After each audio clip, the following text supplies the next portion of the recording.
সিসিটিভির footage deleted আছে কিনা আমরা জানি না, সিসিটিভির ফুটেজ দিতে হবে। কোন 11 জন ফরেনসিক রিপোর্টের জন্য ভেতরে ডাক্তারবাবুরা ছিলেন, কারা তাদের নাম সুপারিশ করলেন, কেন তাদেরই নাম সুপারিশ হলো, তারা কোন হসপিটাল থেকে এলেন, কেন সেইখানকার হসপিটালের যারা হেড অফ দ্য ডিপার্টমেন্ট আছেন বা কর্তৃপক্ষ আছেন কেন তাদেরকেই সেখানে পাঠালেন। তৃতীয় কথা, যেখানে মারা গেল তারাই কেন পোস্টমর্টম করবে? আর যদি পোস্টমর্টমের রিপোর্ট এখানে যা বেরোয়, পুলিশ ভয় কেন পাচ্ছে? যে কোনো রাজ্যের দুনিয়ার যে কোনো পোস্টমর্টম সেন্টারে যে কোনো হসপিটালে একই রিপোর্ট বেরোবে, তাহলে এত তড়িঘড়ি করার কি দরকার ছিল? আর সব থেকে বড় ব্যাপার হলো তার পরিবারের সাথে আমাদেরকেও কথা বলতে দিল না, মিডিয়াকেও কথা বলতে দিল না। কেন? এতগুলো কেনর প্রশ্ন আমাদের চাই। আর এই সমস্ত কিছু কেনর উত্তর মমতা ব্যানার্জির কাছে আছে, রাজ্যের পুলিশ মন্ত্রী মমতা ব্যানার্জি তাকে জবাব দিতে। নীরব থাকার দায়, চিৎকার করবে দেখি কত দূর গলা যায়, আমাদের শুধু ধ্বজা ভাঙা রথে এগিয়ে চলার দায়।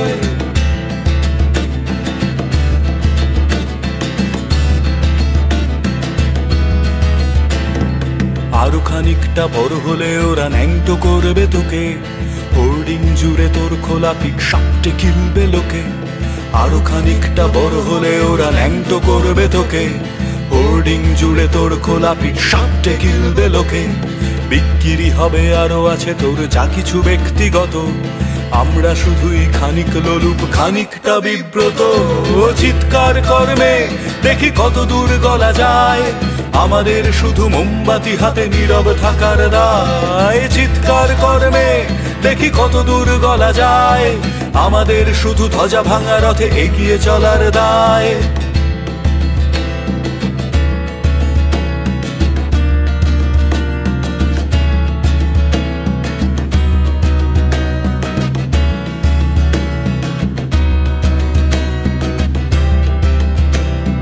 সম্ভব হলে সূর্যের আলো মাখিস না চোখে মুখে, না হলেও খুব চুপি চুপি মাখ পাছে দেখে ফেলে লোকে।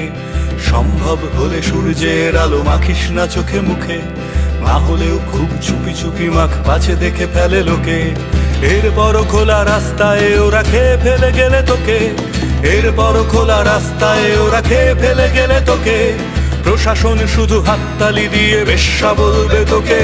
এই চিৎকার করবে দেখি কত দূর গলা যায়, আমাদের শুধু মোমবাতি হাতে নীরব থাকার দায়। চিৎকার করবে দেখি বলার জন্যই আমরা কিচ্ছু মনে করতে চাইছি না।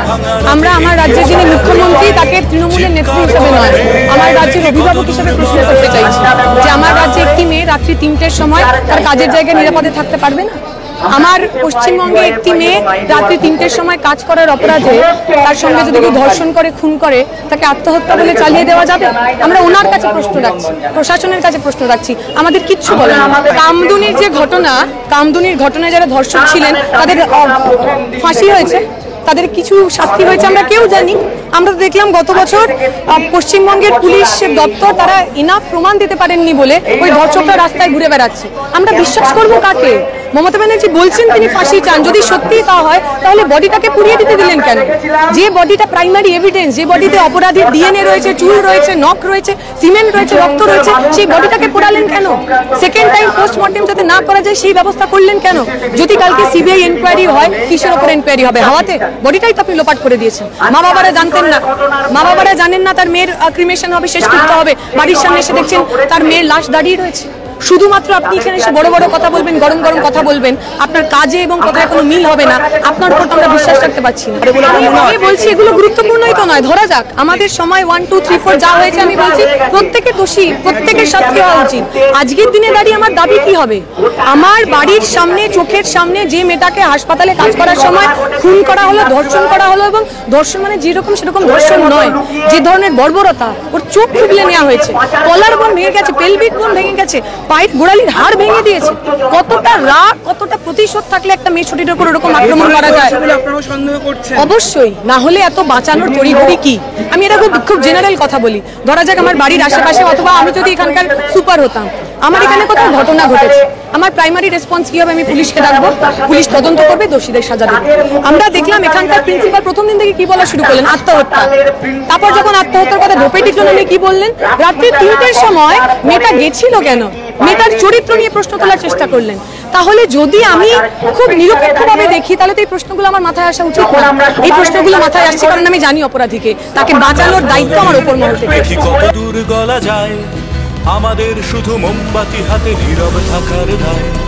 চিৎকার করবে দেখি কত দূর গলা যায়, আমাদের শুধু ধ্বজা ভাঙা রথে এগিয়ে চলার দায়। চিৎকার করবে দেখি কত দূর গলা যায়।